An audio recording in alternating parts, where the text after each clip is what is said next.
Tomislav Drettar. Vous êtes, vous, un nouveau Belge. Nous, on est. Ça veut dire.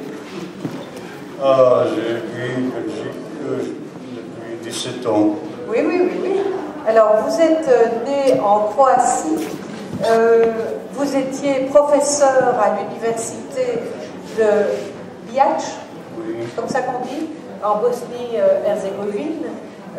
Vous étiez un poète reconnu quand, évidemment, la guerre a bouleversé votre vie. Vous avez été menacé de mort par les ultranationalistes pour votre fidélité au gouvernement bosniaque et vous avez obtenu l'asile politique en Belgique, puis la nationalité belge. Vous êtes arrivé en Belgique. Pourquoi la Belgique? J'avais un rêve ancien quand j'étais lycéenne, années 62. Il y avait l'exposition mondiale à Bruxelles et on voulait aller voir du monde. Et on a fait une liste des camarades, on a apporté la liste, c'était la règle, à la police locale. Et le chef de la police a regardé la liste, il a dit « Ah, pas vous. » Pas vous. Pas vous. Vous avez maintenu votre idée. Il n'y avait plus l'exposition, mais vous êtes venu quand même. Je suis une sculpture en forme abstraite qui ressemble à un tonneau qui marche. Alors, vous avez écrit et vous publiez dans ce recueil des poèmes et vous avez notamment un petit texte qui dit ceci. Je suis allée à la ville de Bruxelles demander un logement social. Ils m'ont donné leur parole et depuis j'habite la parole, mon logement social, solide, protecteur et gratuit, qui me chauffe, me protège de la pluie, si vaste que toute ma famille, avec plaisir, y mange à la table humanitaire de la capitale européenne. Oui, en première vie, il s'agit d'une catégorie de la vie avec l'aide sociale, mais en effet c'est la question esthétique, parce que je considère l'art de poésie comme l'art des mots, des paroles. Les paroles sont au début et à la fin de tout. La parole est dans l'homme et elle est opposée au traitement par la philosophie. La parole est plus complète, plus totale, plus entière. Dans la poésie, elle prend le risque de jouer jusqu'au sommet de la folie. Mais moi, je voudrais montrer que ce choix est bien conscient. L'artiste, un poète, joue à tout. Il fait un défi au bord d'un abîme. Et le conscient, il n'est pas fou. Il sait qu'il peut tomber. Ce n'est pas un miroir de l'âme, c'est une construction au-delà de ce qu'on voit ici. Il faut bien ouvrir la porte où est stockée toutes ces richesses de paroles, la langue. Et si on sort, par deux manières on peut faire sortir des paroles d'au-delà. Une manière, c'est par langage. Langage est plein de schémas, de limites, et la poésie, elle n'aime pas, elle ne veut pas cela, elle veut la liberté. Monsieur Gérard Adam, vous êtes... il dit qu'il n'est pas fou. Oui, moi je suis son éditeur et son traducteur. Voilà, justement. Il dit qu'il n'est pas fou. C'est probablement vrai, en partie du moins. Mais il est quand même arrivé avec ce recueil un jour, écrit en français. Écrit en français. Oui, non, parce qu'il a écrit tout ce livre en français, dans son français à lui.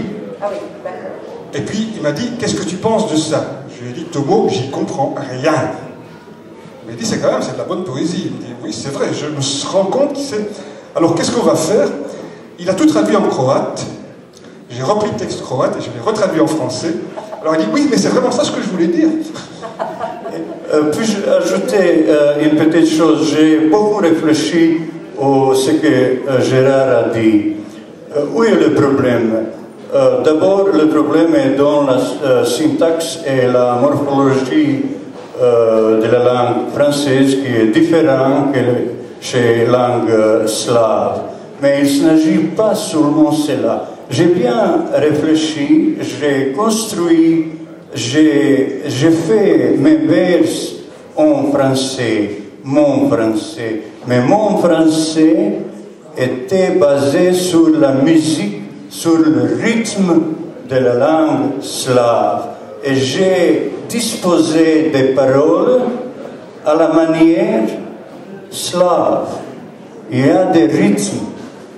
La langue française, vous savez mieux que moi, c'est l'image, c'est le métaphore, c'est de la pensée, et les langues slaves sont slovites, donc presque chanter, le mot prend la place dans la file après l'autre, et la grammaire n'a rien à faire dedans. Et pour cette raison, on se ne comprend pas, parce que les règles grammaticales, on peut apprendre, mais le rythme, on le porte dans la tête. Voilà. Écoutez, vous voulez peut-être lire un extrait d'un de ces poèmes? On voit bien que c'est une poésie de combat, une poésie où vous alliez tout, vous alliez vos origines, votre expérience, vos ancêtres, et ce pays qui est devenu le vôtre. Au hasard, tout ça, un poème qui s'appelle « Le grand promoteur du café turc ».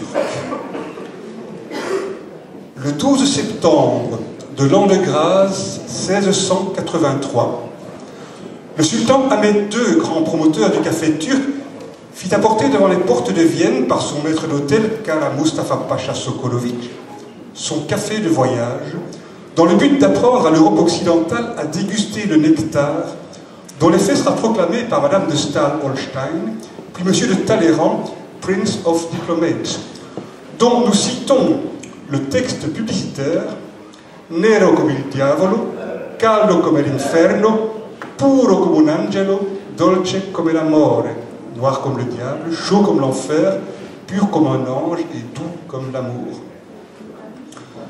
Jean III Sobieski, dépourvu de toute inclination envers il diavolo dell'amore, mit à la mode la vodka Viborova, feu infernal des Slaves. De plus, il interdit à jamais de l'échanger contre la Sachertorte, dont l'Europe a conservé la licence jusqu'aujourd'hui, si bien que le tourisme ottoman s'arrêta là, mais que le café incita les génies européens à faire l'amour à la belle dame de fer pour qu'elle donne naissance à la langue française sous l'effet excitant de cet aphrodisiaque intellectuel. Talleyrand provoqua le divorce belgo-hollandais, qui lui-même généra la provocation de Christine Dane, poétesse flamande, laquelle, au visage de la traduction à la française, lança l'idée de ne pas oublier que le café, servi aux assemblées générales du Parlement européen, suscitait des rêves bien particuliers dans les torpeurs nullement communautaires des petites communautés d'inspecteurs linguistiques durant la lecture des arrêtés juridiques. Voilà, eh bien merci beaucoup merci à vous. Tous les deux. L'édition Méo dont le stade est là, au fond de la salle. Merci à vous.